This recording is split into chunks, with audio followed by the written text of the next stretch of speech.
Today's video is sponsored by Ground News, of whom more in a bit. Ever since the Superloop was announced, I've rather fancied the idea of going around the whole thing. And a few days ago, I did just that. For the benefit of people outside of London, the Superloop is an express bus service. It consists of 7 bus routes forming a circle around the London suburbs, plus 3 routes running from inner London to outer London. Well, at the moment, 2 routes from inner to outer London because the SL4 hasn't been brought in yet. Anyway, I only did the circular bit, though no doubt there will be people undertaking the challenge of riding the entire network in a day once the whole thing is up and running. Now, I acknowledge that I'm far from the first person to do this trip. According to the TfL statistics, at least 200 people have already done it. I'm not even the first YouTuber to cover it. But this is just something I fancied doing, and I figured why not make a video out of it. I actually live very near to one of the Superloop routes, and my initial thought was that I'd head for the nearest stop and do the circle that way. But for one problem. The Superloop is not actually a full circle. At the eastern end, the river gets in the way. The SL2 terminates at North Woolwich, and the SL3 begins at Thamesmead, which is not only on the other side of the Thames, but about 3 miles east. Which I guess means the Superloop is technically a spiral? Anyway, if I did it per my original plan, that gap would slow things down considerably. So instead, I decided to start at North Woolwich and head anti-clockwise, or widdershins, finishing in Thamesmead. For context, I did this on a Sunday afternoon, actually a bit later in the day than I had hoped. Route SL2 begins, or ends if you prefer, at North Woolwich Ferry Pier, which obviously gives it a connection to the Woolwich Ferry, but also the foot tunnel, and it's only a short distance from King George V Station on the Docklands Light Railway.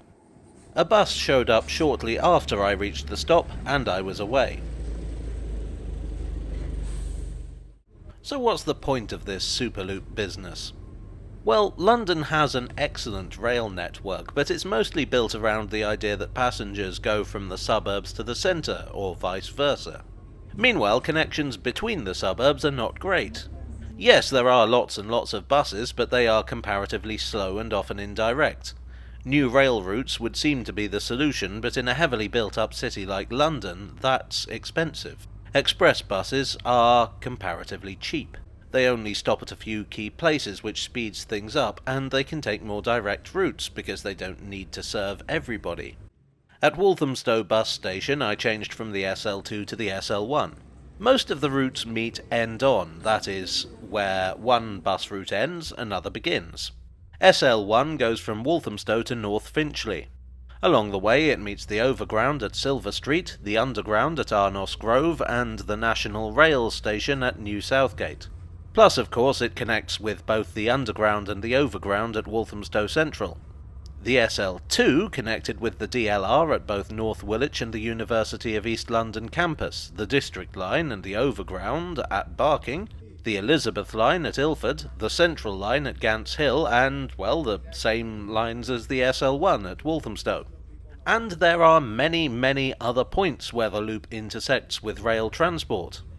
This, for me, is one of the really useful things about the loop. It provides time-saving connections between rail routes. At North Finchley bus station, I just missed my bus. Fortunately, the Superloop buses are frequent, approximately every 15 minutes, so I wasn't waiting too long. Even so, I had some time to kill, so I figured it was an excellent opportunity to get caught up on the news. News is needlessly complicated these days. You get a different story wherever you look. That's why I'm glad to be sponsored once again by Ground News. Ground News is an app and website that lets you separate the wheat from the chaff. So take this story here on some troubles suffered by Burberry.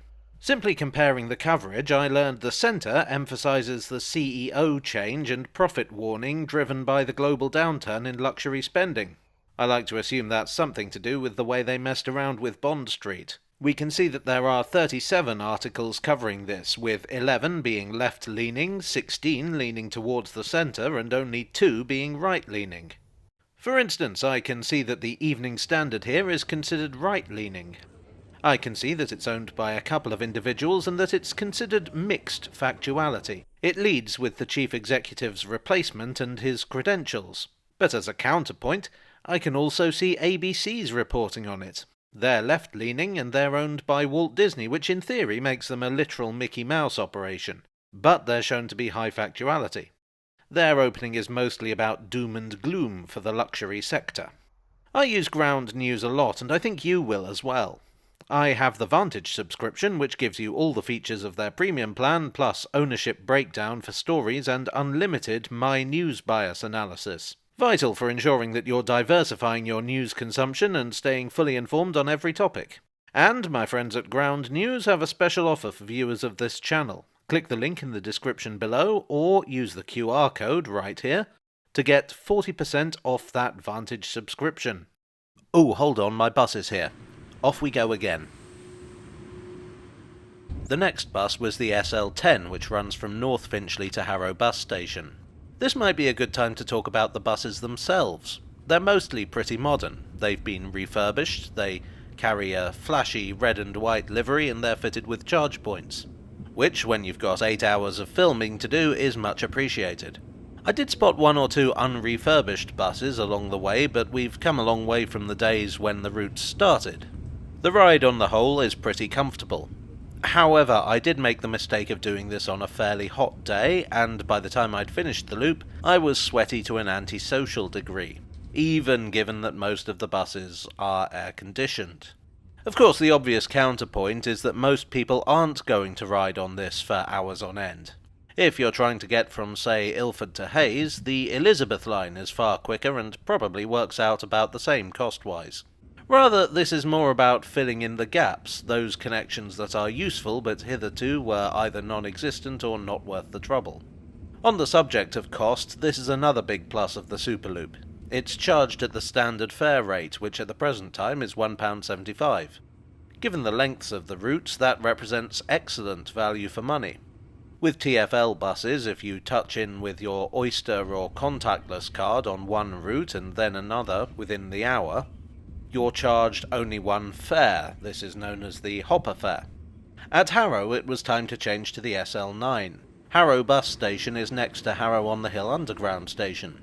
I'm also going to highlight for intrepid bus explorers that the shopping centre opposite is a good place for a toilet break, or indeed if you want to grab a quick bite. The SL9 was the most crowded bus so far. I think that might partly have been down to the time. It was just after 4 and, as I say, it was a Sunday.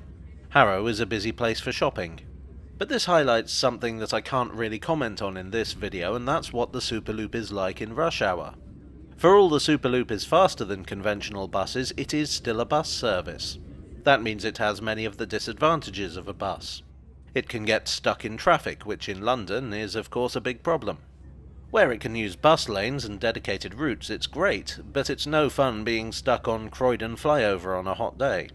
There were a couple of points where we got stuck behind an ordinary bus and were unable to overtake, which meant that we were obliged to stop where they did. And while the buses are frequent, they are still subject to delays like any other bus. You might be waiting more than 15 minutes for your bus, or less. The SL9 terminates at Heathrow Central Bus Station. Here you can get the Underground, other local buses, or long-distance coaches. Or a plane, of course. This is another place with toilets and shopping, by the way. The SL7 is the longest bus route in London. It's considerably longer than the other Superloop routes. They mostly take about an hour. This took just under 2 to get from Heathrow Airport to West Croydon. It also boasts the largest gap between bus stops on a single route in London. The bus is non-stop between Hatton Cross and Teddington, which is about 5 miles. I'm being really imprecise with my measurements in this video, I realise.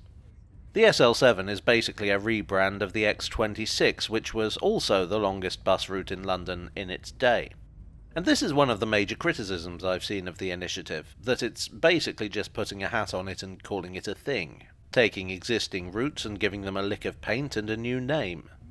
And it is fair to say that some of the routes are just rebrands. The X140 became the SL9, the X68 became the SL6, but 6 of the 10 routes are new.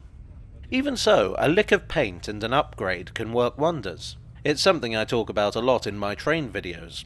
Just making a train service a bit more attractive can bring in new passengers. I mentioned, for instance, that I live near the Superloop. Well, before it was the Superloop, it never used to be worth taking the bus because the service was so infrequent. I use it quite often now because I can reasonably guarantee that I won't be waiting long and the ride will be cheap and comfortable. Little things do add up. After all that, I reached West Croydon, and here I have my only major complaint. I find Croydon in general an absolute pain in the backside to negotiate by public transport, due to the street layout, meaning that your stop to go in one direction isn't necessarily the same as your stop to go in the other direction. Croydon is the only place on the circle where the bus routes don't meet end-on. The SL7 terminates at West Croydon bus station. The SL5 begins I don't know where. So I checked the TfL Go app and it told me to wait at the bus stop by the library, not the easiest place to find or the most salubrious place to wait, but there it was, the Superloop sign. I checked the app again to find out how long I'd be waiting, only to be told on the page for the stop that the SL5 no longer called there.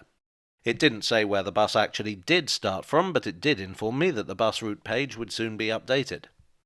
I find myself wondering, why would you update one page and not the other? Or even put any signage up at the bus stop?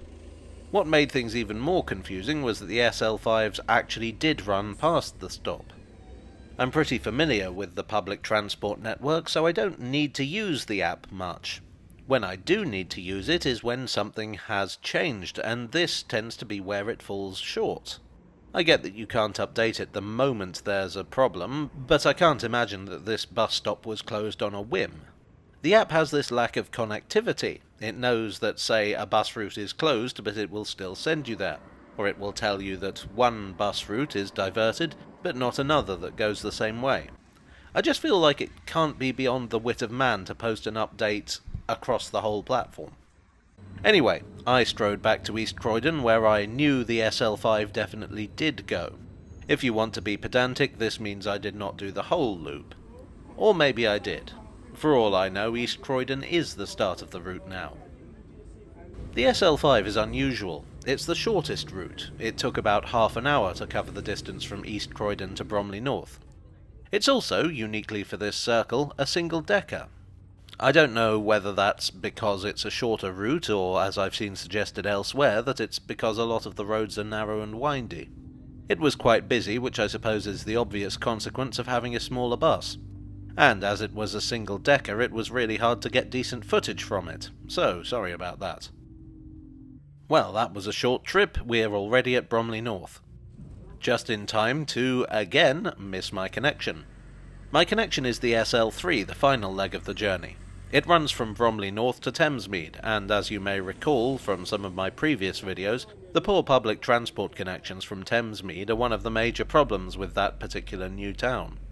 People keep talking about building a rail connection, but it never seems to happen. Still, an express bus is a step in the right direction. By this time it was getting dark, and my camera was having real difficulty focusing on things. As was I. At about 20 to 10, I arrived at Thamesmead town centre, the final stop. This place is kind of lonely and secluded. I'd hate to be stuck here on my own after dark. Oh wait, I am. I took another bus into Woolwich town centre, not to be confused with North Woolwich on the other side of the river. I understand there has been a call for another Superloop route from Thamesmead to Greenwich, which would include Woolwich and would close the circle fully.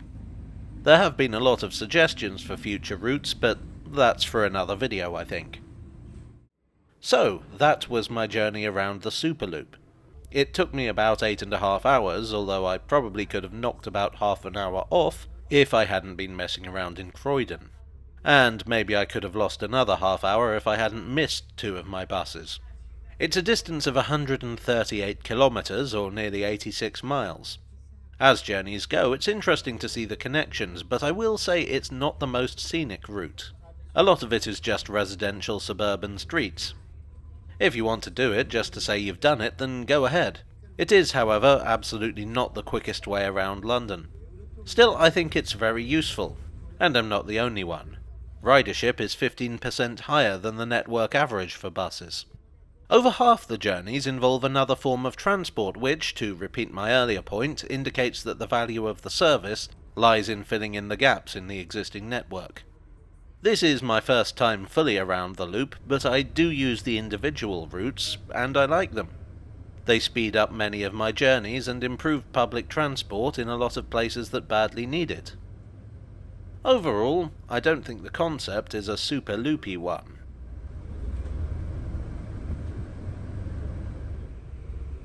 Well, I do hope you enjoyed today's video. If so, please do leave a like and consider subscribing for more.